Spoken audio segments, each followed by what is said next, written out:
स्वागत है आप सभी का हम सब के प्यारे से YouTube चैनल पर। और आज आपके लिए लेकर आए हैं particle physics in one shot. देखिए, particle physics BSc third year के सिलेबस में है, एक ही चैप्टर है, लेकिन इंपॉर्टेंट इस एस्पेक्ट से है कि आपको ये पार्टिकल फिजिक्स बहुत परेशान करता है। इसमें चीजें छोटी हैं, आसान है, सब याद करने वाली हैं, पर फिर भी आप कभी इसमें कॉन्फिडेंस नहीं पाते। ऐसा इसलिए क्योंकि आपने चीजों को रिलेट नहीं किया है। पार्टिकल, जब भी आप किसी पार्टिकल की स्टडी करेंगे, उसके पास कुछ स्पेसिफिक प्रॉपर्टीज ही होंगी, जैसे पार्टिकल का स्पिन, मास, चार्ज, और अगला चीज होता है कि पार्टिकल लाइफ टाइम कितना है, यानी पार्टिकल स्टेबल है, अनस्टेबल है। बस इतनी ही चीजें आपको याद रखनी रहती है। इसके बाद आप कुछ मामलों में यह देखते हैं कि पार्टिकल है क्या, ये एक्सचेंज इंटरैक्शन पार्टिकल या एक्सचेंज पार्टिकल है या ये मैटर पार्टिकल। बस इतने में ही सारी कहानियां हैं। पर दिक्कत यह है कि आपको इसका सही डिस्टिंक्शन सही तरीके से बताया नहीं गया कि कैसे इन पार्टिकल्स को आप याद रखें, कैसे आप समझें कि इन पार्टिकल्स को कैसे कैसे आपको बाइफरकेट करना है, अलग अलग करना है। ठीक है, तो आज हम इसी को लेकर आए हैं। होपफुली आपको ये वीडियो देखने के बाद पार्टिकल फिजिक्स भूलेगा नहीं, और अगर भूलेगा तो सिर्फ ये वीडियो देखकर आप फिर से पार्टिकल फिजिक्स में अपना कॉन्फिडेंस गेन कर सकते हैं। ठीक है, तो चलिए शुरू करते हैं। Elementary particles. देखिए, एलिमेंट्री पार्टिकल्स अलग है, जो आपके सिलेबस में है, वो सिर्फ और सिर्फ पार्टिकल्स का क्लासिफिकेशन है। पार्टिकल फिजिक्स बहुत बड़ी चीज है, जिसमें पार्टिकल एक्सेलरेटर्स भी आते हैं, पार्टिकल्स का रिएक्शन भी आता है, ये सारी चीजें आती हैं, तो बहुत बड़ी चीज है। ठीक, पार्टिकल फिजिक्स को ही बोलते हैं high energy physics. Particle physics को ही हाई एनर्जी फिजिक्स कहते हैं, क्योंकि पार्टिकल जो होते हैं वो उनको एक्सेलरेट करने के लिए आपको बहुत ज्यादा पोटेंशियल देनी, बहुत ज्यादा आपको एनर्जी देनी होती है ना, तो उसको हाई एनर्जी फिजिक्स भी कहते हैं। चलिए हम लोग देखते हैं एलिमेंट्री पार्टिकल्स का क्लासिफिकेशन और किस तरीके से इनकी प्रॉपर्टीज को आप अपने दिमाग में बैठा सकते हैं इस चीज को। ठीक है, चलिए हेडिंग लगाते हैं एलिमेंट्री पार्टिकल्स।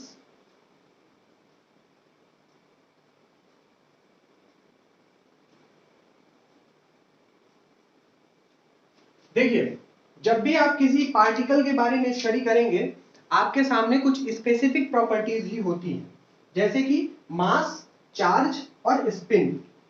तो सबसे पहले हम लोग डिवाइड करते हैं इन पार्टिकल्स को on the basis of their spin.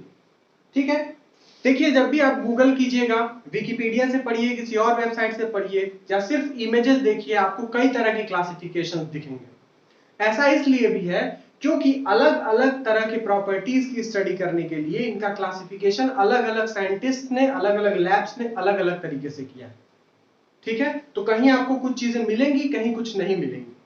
पर मेरे वीडियो देखने के बाद हो सकता है कि आपको 60 to 70% इसका क्लासिफिकेशन अच्छे से समझ में आ जाए पहली ही बार में। दूसरी बार पढ़िएगा और अच्छे से समझ में आ जाएगा। ठीक है, देखिए एलिमेंट्री पार्टिकल्स अभी हम डिवाइड करते हैं on the basis of their spin. कैसे होगा? उनके स्पिन के बेसिस पे एलिमेंट्री पार्टिकल्स दो हैं। कैसे? एक है फर्मियॉन्स, दूसरे हैं बोसॉन्स। ठीक है, आप ये नाम जानते हैं, एक है फर्मियॉन्स और दूसरे हैं बोसॉन्स। फर्मियॉन्स की क्या खास बात है? फर्मियॉन्स का स्पिन क्या होगा? NH/2 के फॉर्म में होगा, जहां N 1 3 5 7 इस तरह होगा। ठीक है, यानी हाफ इंटीग्रल। ठीक, तो हम इसको बोल देते हैं स्पिन हाफ पार्टिकल। ठीक है, और इसको बोलते हैं स्पिन इंटीग्रल पार्टिकल, स्पिन 0 1, क्योंकि स्पिन इसमें 0 और 1 हो सकता है। ठीक है, यहां स्पिन क्या हो सकता है? 1/2 3/2 5/2 ऐसे हो सकता है। ठीक, याद रखने के लिए फर्मियॉन बोसॉन्स आपको भूलेगा नहीं कभी, इसलिए हम सिर्फ ऐसे ही लिख दिया। एक और चीज इसमें याद रखनी है, फर्मियॉन्स जो होते हैं वो बेसिकली जो आपके हैं, इनको बोलते हैं मैटर पार्टिकल्स। ठीक है, तो इसको भी यही लिख देते हैं, ये क्या है? मैटर पार्टिकल्स है। और ये एक्सचेंज या इंटरैक्शन पार्टिकल्स हैं, इनको एक्सचेंज पार्टिकल्स कह सकते हैं।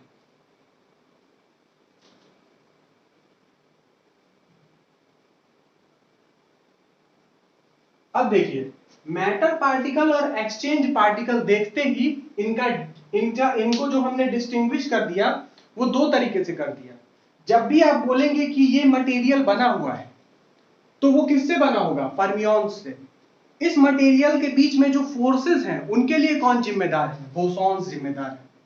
ठीक है, अब इसको याद रखने का तरीका क्या है? फर्मियॉन्स मतलब क्या होते हैं आप जानते हैं? फर्मियॉन्स मतलब जिनका स्पिन हाफ हो। स्पिन हाफ वाले कितने पार्टिकल्स आप जानते हैं? आप जानते हैं electron, proton, neutron. Atomic physics में आपने पढ़ा है, आपने इलेक्ट्रॉनिक्स में पढ़ा है, और भी बहुत सारी जगह पढ़ा है कि इलेक्ट्रॉन का स्पिन 1/2 होता है, प्रोटॉन का 1/2 होता है, न्यूट्रॉन का 1/2 होता है। यानी कि इलेक्ट्रॉन, प्रोटॉन, न्यूट्रॉन क्या है? फर्मियॉन्स में आएंगे। ठीक है, तो ये चीज आपको याद रहनी चाहिए। इलेक्ट्रॉन, प्रोटॉन, न्यूट्रॉन क्या करते हैं? एटम बनाते हैं, मैटर बनाते हैं, इसलिए सब मैटर पार्टिकल्स हैं। ठीक है, चलिए अगला, अब बोसॉन्स को छोड़ देते हैं, सिर्फ और सिर्फ फर्मियॉन्स पे ध्यान देते हैं। देखिए, फर्मियॉन्स और बोसॉन्स दोनों के दोनों को हम लोग इसके बाद यहां कैसे डिवाइड किए? स्पिन के बेसिस पे। इसके बाद कैसे डिवाइड करेंगे? On the basis of their masses, उनके मास के बेसिस पे डिवाइड करेंगे। कैसे कैटेगराइज करेंगे? एक जो हो गया वो कम मास रखने वाला, ठीक है, जिसका मास कम हो, और एक जो होंगे ज्यादा मास रखने वाले, हैवी मास पार्टिकल्स। ठीक है, इसमें भी और इसमें भी। ठीक है, तो इसमें जो कम मास वाले होते हैं उनको दो तरीके से आप डिवाइड करते हैं। पहला होता है लाइट वेट, लाइट वेट कम मास, ठीक, या लेप्टॉन्स। याद हो गया? लेप्टॉन्स या light weight.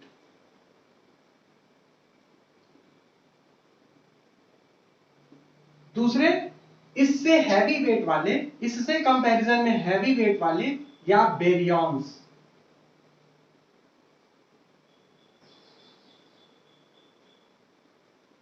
Light weight, heavy weight, leptons, baryons. Clear है? अब ये बताइए फर्मियॉन्स में क्या आता? इलेक्ट्रॉन, प्रोटॉन, न्यूट्रॉन आते, तीन ही आपको याद है।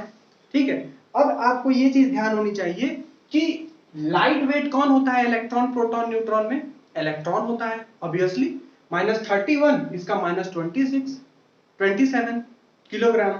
तो बेरियॉन्स में आपके न्यूक्लियॉन्स आएंगे, यानी प्रोटॉन, न्यूट्रॉन, और इसमें क्या आएगा? इलेक्ट्रॉन आएगा। ठीक, तो हम बताते हैं इसमें क्या क्या आएगा। देखिए, इसमें आपको याद रखना है बेसिकली चार चीजें, होती बहुत ज्यादा है लेकिन आपको बताते हैं इसमें क्या क्या है। इसमें है आपका इलेक्ट्रॉन, और इलेक्ट्रॉन का एंटी पार्टिकल जिसको आप प्रोटॉन, पॉजिट्रॉन कहते हैं, पॉजिट्रॉन। पार्टिकल, एंटी पार्टिकल का मतलब क्या होता है? एंटी पार्टिकल मास में और स्पिन में दोनों में एक तरीके का होगा, चार्ज बस अलग होगा। तो यहां पर डिस्टिंग्विशेबल कैसा है? चार्ज के बेसिस पर। ये इलेक्ट्रॉन है, ये पॉजिट्रॉन है। प्रोटॉन इलेक्ट्रॉन का एंटी पार्टिकल नहीं। क्यों? क्योंकि उसका मास अलग है। पॉजिट्रॉन का मास जो होता है वो इलेक्ट्रॉन के बराबर ही होता है। अच्छा ये बताइए, इलेक्ट्रॉन और होल एक दूसरे के एंटी पार्टिकल हैं? नहीं है, क्योंकि होल का भी जो मास होता है, इफेक्टिव मास, वो इलेक्ट्रॉन से ज्यादा होता है। तो होल भी इलेक्ट्रॉन का एंटी पार्टिकल नहीं होगा इस बेसिस पे। ठीक है, चलिए, इलेक्ट्रॉन उसका एंटी पार्टिकल, ऐसे ही म्यूऑन और उसका एंटी पार्टिकल, ऐसे ही टाउऑन और उसका anti particle. Electron, muon, tauon.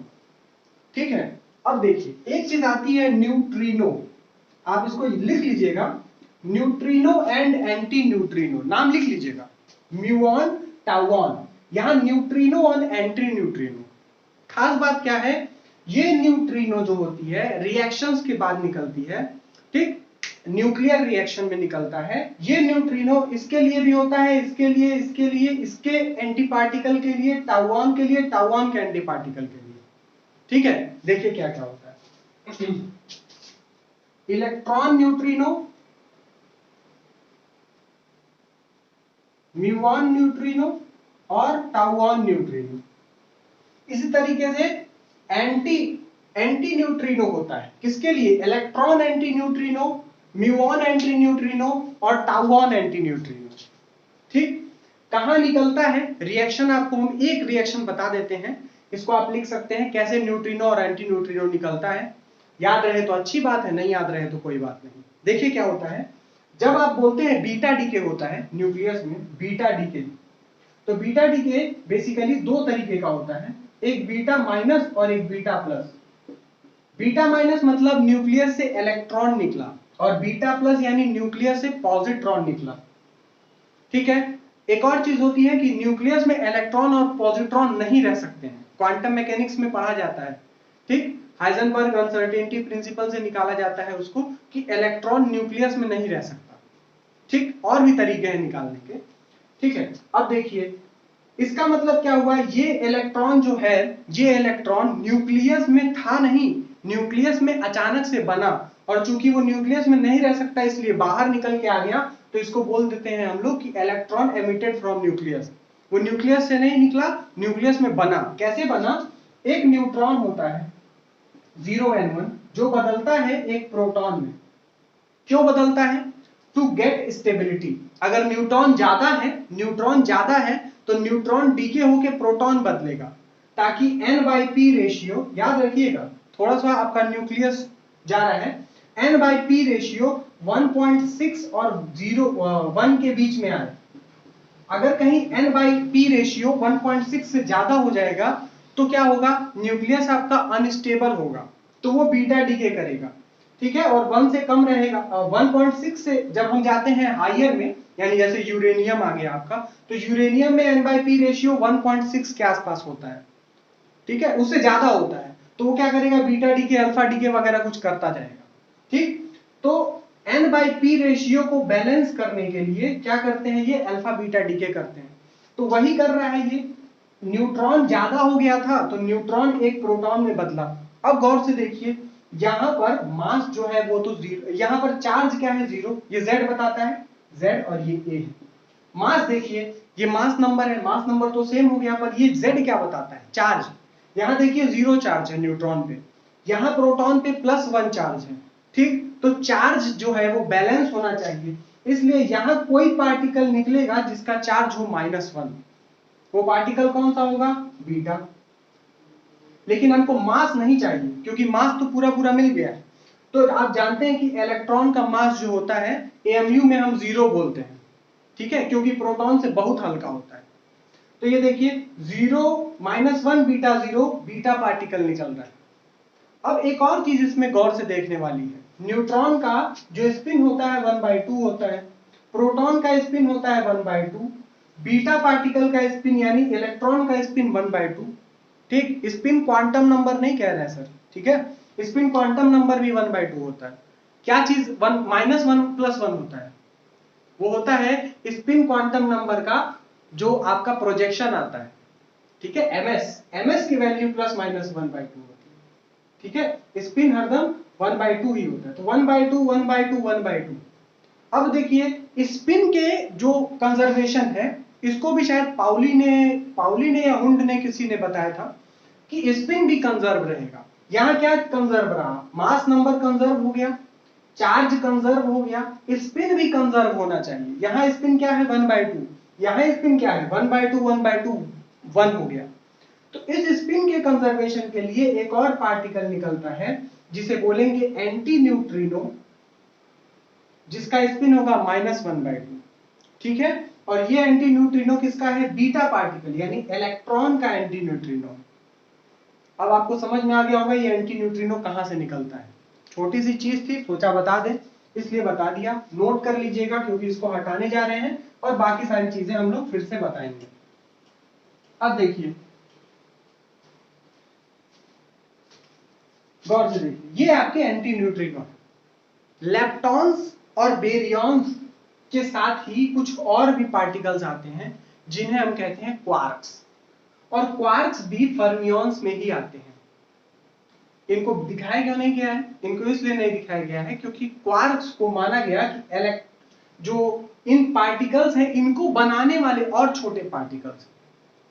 ठीक है, इसलिए इनको इसमें दिखाया नहीं गया। आपको इसलिए बताया गया था, मैंने पहले ही बताया कि डिस्टिंग्विशेबल, कि किस तरीके से आप डिस्टिंग्विश करते हैं इनको, किस तरह से कैरेक्टराइज क्लासिफाई करते हैं, अलग अलग तरीका हो सकता है। ठीक, तो लेप्टॉन्स में ही आप एक और यहां पर बनाकर लिख सकते हैं क्वार्क्स। ठीक, क्वार्क्स। क्वार्क्स आप जानते हैं कितने तरीके के होते हैं? क्वार्क्स हम बताएं आपको, क्वार्क्स जो होते हैं अप, डाउन, काम, स्ट्रेंज, टॉप और बॉटम, 6 तरीके के क्वार्क्स होते हैं। ठीक है, इनका जो नाम है UDCSTB, यही याद रखते हैं, अप डाउन। ठीक, इनके बारे में अभी हम लोग और सारी चीजें देखेंगे। एक चीज आपको पता चल गई कि ये भी फर्मियंस होते हैं, इसलिए इनका स्पिन क्या होगा? 1/2 होगा, स्पिन 1/2 होगा। इनके पास भी मास होगा क्योंकि ये मैटर पार्टिकल्स है। इनमें से कोई ऐसा क्वार्क नहीं होगा जिसका मास 0 हो। ठीक है, क्वार्क्स में और भी सारी चीजें आती हैं, फिलहाल हम देखते हैं बेरियंस के बारे में। ठीक, तो देखिए बेरियंस जो होते हैं वो भी 2 तरीके के होते हैं। बेरियंस में जो हल्के वाले बेरियंस हैं और भारी वाले। हल्के वाले कौन से होते हैं? हल्के वाले होते हैं न्यूक्लियॉन्स। तो बेरियंस को आप 2 पार्ट में डिवाइड कर दीजिए। पहला होगा आपका न्यूक्लियॉन्स, और न्यूक्लियॉन्स में सिर्फ और सिर्फ दो प्रोटॉन और न्यूट्रॉन्स। ठीक है, बाकी जो आते हैं इनको आप हाइड्रॉन्स कहते हैं, हाइड्रॉन्स या हाइप्रॉन्स कहते हैं। ठीक है, इनको आप कहते हैं हाइप्रॉन्स कहते हैं। अब देखिए हाइप्रॉन्स जो होते हैं, इनकी खास बात क्या होती है? ये न्यूक्लियॉन्स से भारी होते हैं। ठीक है, इनकी खास बात है कि ये न्यूक्लियॉन्स से भारी होते हैं। ठीक, कौन कौन से होते हैं? एक होता है आपका पाई हाइप्रॉन, दूसरा होता है सिग्मा, तीसरा होता है कास्केडेड हाइप्रॉन, और चौथा होता है ओमेगा हाइप्रॉन। ठीक है, पाई में भी अलग अलग डिस्टिंग्विश करते हैं, पाई प्लस और पाई माइनस होते हैं। सिग्मा में सिग्मा एंटी पार्टिकल माइनस, ये याद रहे ना याद रहे, ये चीज आपको याद होनी चाहिए। ठीक है, कास्केडेड में भी कास्केडेड और इसका एंटी पार्टिकल। और ओमेगा जो होता है, ओमेगा के बारे में एक चीज आपको बहुत इंपॉर्टेंट याद रखनी है कि इसका स्पिन जो होता है वो होता है 3/2, ये चीज आपको याद रखनी है। ठीक है, तो इस तरीके से आपने देखा कि फर्मियंस को आपने कंप्लीटली डिस्टिंग्विश कर लिया, क्लासिफाई कर लिया। कैसे कैसे? अब गौर से देखिए, इस पे मत देखिए, मेरी तरफ देखिए। फर्मियंस क्या है? Fermions spin half particles. आपने स्पिन के बेसिस पे उसको डिवाइड किया था। उसके बाद आप कहां आए? आप आए मास पर, कि मास जिसका कम रहेगा उनको लाइट वेट या लेप्टॉन्स कहेंगे, जिनका अधिक रहेगा उनको बेरियंस कहेंगे। लाइट वेट में कौन आएंगे? इलेक्ट्रॉन्स आएंगे। तो 3 आप याद रखिए, इलेक्ट्रॉन, म्यू1 और टाउ1। फिर आप याद रखिए न्यूट्रिनो, क्या होगा? इलेक्ट्रॉन न्यूट्रिनो, म्यू1 न्यूट्रिनो, टाउ1 न्यूट्रिनो, इसके एंटी न्यूट्रिनो, और इलेक्ट्रॉन म्यू1 और टाउ1 के भी एंटी पार्टिकल्स। ये सारे के सारे आएंगे आपके सिर्फ और सिर्फ लेप्टॉन्स में। ठीक है, इसके बाद क्या आएगा? इसके बाद आएगा बेरियंस। ठीक, क्वार्क भी हैं, क्वार्क भी हैं, उनको अलग से आप याद रखिए कि लेप्टॉन्स के साथ ही होते हैं। ठीक, स्पिन हाफ ही होते हैं। ठीक, उसके बाद क्या होते हैं? आपके आते हैं आपके बेरियंस। अब बेरियंस क्या है? बेरियंस जो है आपके वो है पहला आपके न्यूक्लियॉन्स और दूसरा हाइप्रॉन्स। न्यूक्लियॉन्स क्यों? ये कम भारी होते हैं। ठीक, लेप्टॉन्स से ज्यादा भारी होते हैं, लेकिन आपके हाइप्रॉन से कम भारी होते हैं। न्यूक्लियॉन्स में सिर्फ 2 प्रोटॉन और न्यूट्रॉन। हाइप्रॉन में कौन आएंगे? हाइप्रॉन में 4 आएंगे, पाई, सिग्मा, कास्केडेड, ओमेगा। ओमेगा के बारे में आपको क्या याद रखना है? ओमेगा का स्पिन होता है 3/2। इतना कुछ आपको याद हो गया सिर्फ और सिर्फ फर्मियंस में। ठीक है, अब हम आते हैं बोसॉन्स। बोसॉन्स क्या है? बोसॉन्स जो है ये एक्सचेंज पार्टिकल्स होते हैं। ठीक है, यानी कि जब हम लोग फोर्सेस का एक्सचेंज करते हैं उसमें ये जिम्मेदार होते हैं। इसमें कौन कौन से होते हैं? 2 तरह के बोसॉन्स होते हैं। पहला होते हैं मासलेस बोसॉन्स, और दूसरे होते हैं मास वाले बोसॉन्स। ठीक है, तो इनको बोलते हैं हेड्रॉन्स, हेड्रोनिक बोसॉन्स कहते हैं, या हेड्रॉन्स कहते हैं। 2 ही 3 शब्द, या बेरियंस, हाइड्रॉन्स और हेड्रॉन्स, यही 2-3 शब्द याद रखते हैं। ठीक है, चलिए, तो मासलेस और हेड्रोनिक बोसॉन्स ये हैं। तो मासलेस बोसॉन्स जो होते हैं इनसे आप थोड़ा थोड़ा परिचित हैं और आपको टफ नहीं लगेगा। पहला है आपका फोटॉन, फोटॉन, ठीक है, जिसको गामा दिखाते हैं, गामा, ठीक है, ये रेडिएशन वाला गामा और फोटॉन सेम है, ठीक। दूसरा आपका ग्रेविटॉन है, उसके बाद आता है एक W प्लस माइनस और Z, ठीक, और एक और आता है जिसे आप कहते हैं ग्लूऑन्स। इन सब की खास बात क्या है, इन सब का स्पिन जो है वो S = 1 है, ठीक है, इनका सबका स्पिन क्या है, S = 1 है। याद आ गया, मासलेस। देखिए फोटॉन का मास, रेस्ट मास कितना होता है, 0। तो बोसॉन्स में भी देखिए कम मास अधिक मास, कम मास अधिक मास, लेकिन यहां कम अधिक नहीं है, एक मासलेस है और एक ज्यादा मास वाला है, ठीक है, एक मासलेस है एक ज्यादा मास वाला है। और इसका S = 1, इसका S = 0, क्लियर है, S = 0। इसमें कौन कौन से, जिनका मास ही नहीं होता है, जैसे गामा फोटॉन तुरंत याद आ जाएगा, ग्रेविटॉन, W प्लस माइनस और Z, और ग्लूऑन, ये याद रखिएगा। हेड्रोनिक बोसॉन्स में भी आपको कई सारे मिलते हैं, जैसे पाई बोसॉन्स मिलेगा,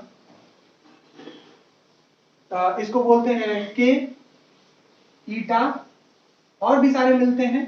इसमें एक और इंपॉर्टेंट है जिसको आप बोलते हैं गॉड पार्टिकल या हिग्स बोसॉन, अभी रिसेंटली इसमें ऐड हुआ है, गॉड पार्टिकल्स या हिग्स बोसॉन, ठीक है। पाई बोसॉन, के बोसॉन, ईटा बोसॉन ये तो कहेंगे ही। हिग्स बोसॉन जो है ये इसी का है। हिग्स बोसॉन अभी तक का नोन सबसे ज्यादा हैवीएस्ट पार्टिकल है, ठीक है, बहुत हैवी है, इन सबसे ज्यादा हैवी है, ठीक है।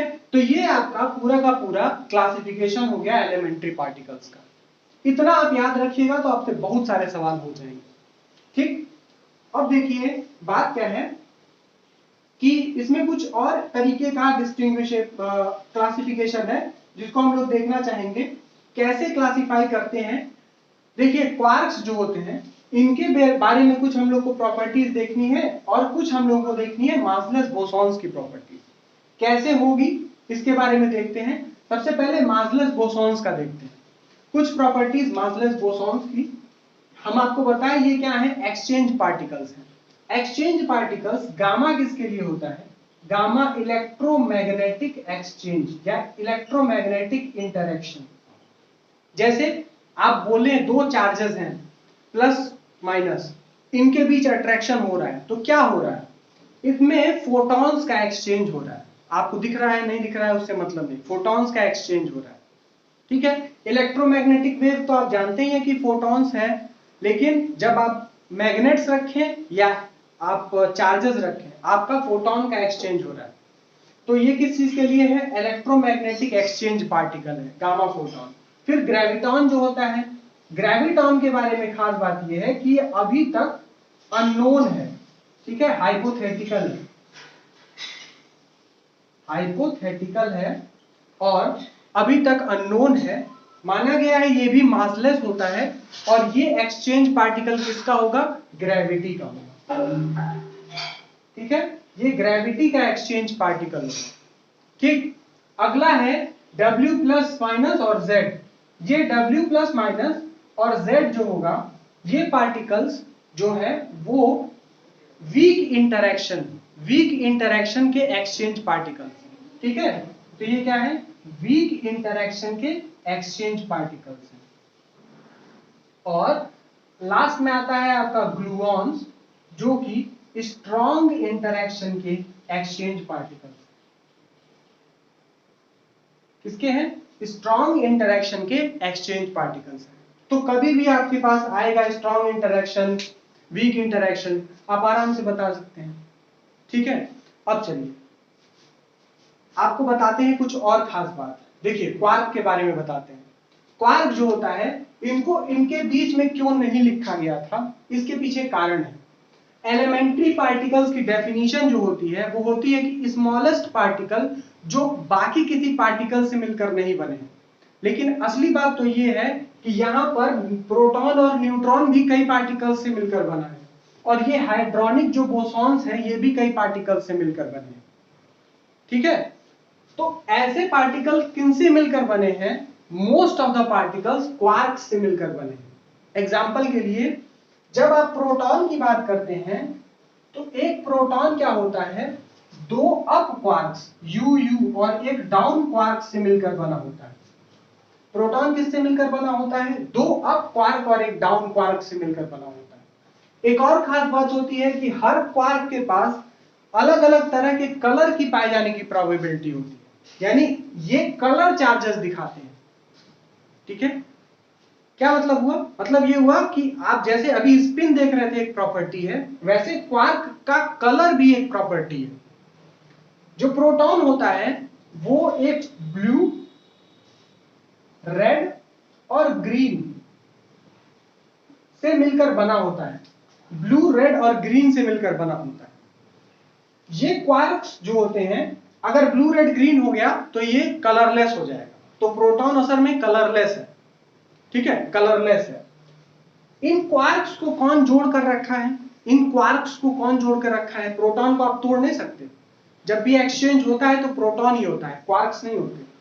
तो इन क्वार्क्स को जोड़कर कौन रखा है? इन क्वार्क्स को जोड़कर रखने के लिए बहुत ज्यादा ताकत चाहिए, और इस ज्यादा ताकत को देने के लिए स्ट्रॉन्ग इंटरेक्शन वाले पार्टिकल्स आएंगे। यानी इन क्वार्क्स को जोड़कर कौन रखा है? ग्लूऑन्स जोड़कर रखे हैं। ठीक है, तो जब हम बोलेंगे कि जो आपके एलिमेंट्री पार्टिकल्स हैं उनको कौन जोड़ के रखा है, तो ग्लूऑन्स जोड़ के रखे। ठीक, चलिए अगला देखते हैं हम लोग। तो जो आपकी अगली प्रॉपर्टी है वो ये है कि इन क्वार्क्स से जो भी पार्टिकल्स मिलकर बने हैं, ठीक, उन्हें आप कहते हैं मेसॉन्स। क्या कहते हैं? मेसॉन्स कहते हैं। ठीक, खास बात क्या है, देखिए कंफ्यूजन कहां है। प्रोटॉन न्यूट्रॉन भी क्वार्क्स से मिलकर बने हैं। कहां पे है? बैरियॉन्स में है। ये जो पाई और कप्पा और ये ईटा देख रहे हैं, ये सब भी क्वार्क्स से मिलकर बने हैं। ये कहां है? हेड्रॉन में है। ठीक है, तो इनको और इनको कंबाइंड रूप से आप क्या कहते हैं? जो मेसॉन्स हैं। ठीक है, ये मेसॉन्स में आते हैं। वो सारे पार्टिकल्स जो क्वार्क से मिलकर बने हैं उन्हें मेसॉन्स कहते हैं। ठीक है, तो हम इसको लिखते हैं, ऑल पार्टिकल्स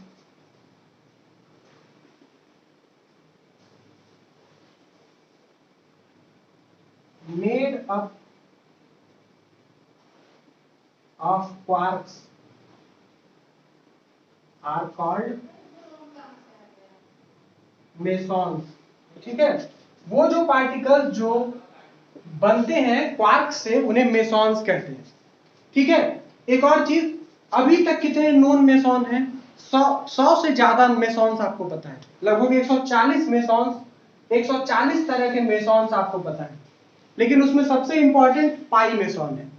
ठीक है, हाँ देखिए, प्रोटॉन दो अप एक डाउन से मिलकर बना होता है। न्यूट्रॉन क्या होता है? न्यूट्रॉन दो डाउन और एक अप से मिलकर बना होता है। ठीक है, ये भी क्वेश्चन आ सकता है कि प्रोटॉन किससे मिलकर बना होता है और न्यूट्रॉन किससे मिलकर बना होता है? दो अप और एक डाउन।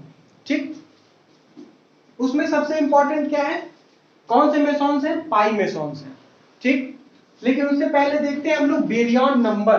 ठीक, इसे मिटा देते हैं। बेरियन नंबर बहुत आसान चीज है, बहुत आसान सी चीज है। देखिए बेरियंस कौन से हैं? बेरियंस हैं आपके ये न्यूक्लियॉन्स। आप देख रहे हैं प्रोटॉन कितने क्वार्क से मिलकर बना है? 3। ठीक है, और न्यूट्रॉन कितने क्वार्क से मिलकर बना है? 3। तो प्रोटॉन के लिए कितने क्वार्क जरूरी है? 3। तो एक क्वार्क का बेरियन नंबर हो गया 1/3। तो 1/3 1/3 1/3 मिलके हो गया 1। ठीक है, इस तरीके से आप बेरियन नंबर कैलकुलेट करते हैं कि एक बेरियन बनाने के लिए कितने क्वार्क्स चाहिए, उसका 1/, पोर्शन। लेकिन खास बात यह कि बेरियन नंबर आपको याद नहीं रखना है। जिस तरीके से सारे क्वार्क्स का स्पिन 1/2 है, इसी तरीके से हर क्वार्क का बेरियन नंबर जो है 1/3। आपको सारे क्वार्क का बेरियन नंबर क्या पता है? 1/3 होता है। इससे ज्यादा आपको याद नहीं रखना। ठीक, अगला देखिए, जो चार्जेस होते हैं क्वार्क के, उन चार्जेस को भी याद रखने का एक तरीका है। आप जानते हैं अप डाउन कैसे, जो सीरीज लिखा है उसी की तरह आप देखिए, अप डाउन है, काम स्ट्रेंज है, टॉप बॉटम है, 6 है, इसमें से फर्स्ट थर्ड और फिफ्थ उठा लीजिए, अप काम और टॉप, इनका चार्ज 3/2 2/3 सॉरी 2/3। उसके बाद आएगा आपका डाउन स्ट्रेंज और बॉटम, डाउन स्ट्रेंज और बॉटम, इनका चार्ज -1/3, सबका स्पिन 1/2, सबका बेरियन नंबर 1/3, यूसीटी का चार्ज 2/3, डीएसबी का चार्ज -1/3। याद हो गया होगा क्वार्क्स के बारे में सारा, ठीक है। तो इस तरीके से क्वार्क्स की कहानी आप खत्म करते हैं। थोड़ी सी कहानी बची है आपकी, हाँ एक और चीज हम भूल गए हैं, क्वार्क्स मेड अप ऑफ, एक और चीज क्वार्क्स बताए हैं पर लिखे नहीं, quarks made up of particles made up of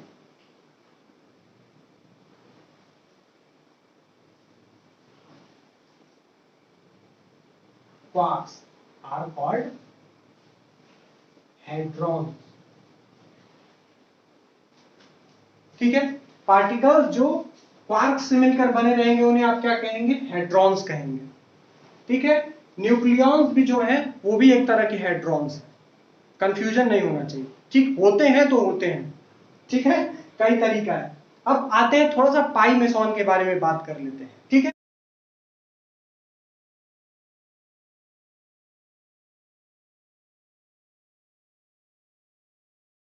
ठीक है, पाई मेसॉन के बारे में बात कर लेते हैं। देखिए पाई मेसॉन जो होता है ये एक अनस्टेबल पार्टिकल है, ठीक है, अनस्टेबल है पाई मेसॉन। मेसॉन क्यों कहा गया, मेसॉन इसलिए कहा गया क्योंकि ये क्वार्क से बन के बने, क्वार्क से जो भी पार्टिकल्स बनेंगे उन्हें मेसॉन्स कहा जाएगा। ये भी एक मेसॉन है, ये भी एक मेसॉन है, ये सारे भी मेसॉन है, लेकिन जो पाई मेसॉन्स हैं उनका इंपॉर्टेंस ज्यादा है। पाई मेसॉन्स जो होते हैं अनस्टेबल होते हैं, तीनों के तीनों डिके करते हैं, ठीक है। कितने होते हैं, 3 तरह के होते हैं, पाई प्लस, पाई माइनस और न्यूट्रल पाई मेसॉन, ठीक है, पाई प्लस, पाई माइनस और न्यूट्रल पाई मेसॉन, ठीक है। जो पाई मेसॉन जो होते हैं प्लस और माइनस वाले, इनका जो लाइफ टाइम होता है, इनका लाइफ टाइम होता है 10⁻⁻8 सेकेंड होता है, ठीक है। न्यूट्रल वाले का भी होता है, हाँ, तीनों अनस्टेबल होते हैं, ठीक। चार्ज मास कितना होता है, पाई प्लस और माइनस वाले, प्लस माइनस वाले का जो मास होता है वो इलेक्ट्रॉन से 206 गुना ज्यादा होता है, लगभग 206 टाइम्स ज्यादा होता है, लगभग, ठीक है, लगभग 206 गुना ज्यादा होता है। तो पाई मेसॉन्स की क्या क्या बात आपको पता चली कि पाई मेसॉन्स 3 तरीके के होते हैं, ठीक, क्या क्या होते हैं, पाई प्लस, पाई माइनस और न्यूट्रल पाई मेसॉन, ठीक है। और दूसरा, इनका जो लाइफ टाइम होता है 10⁻⁸ सेकेंड के आसपास होता है।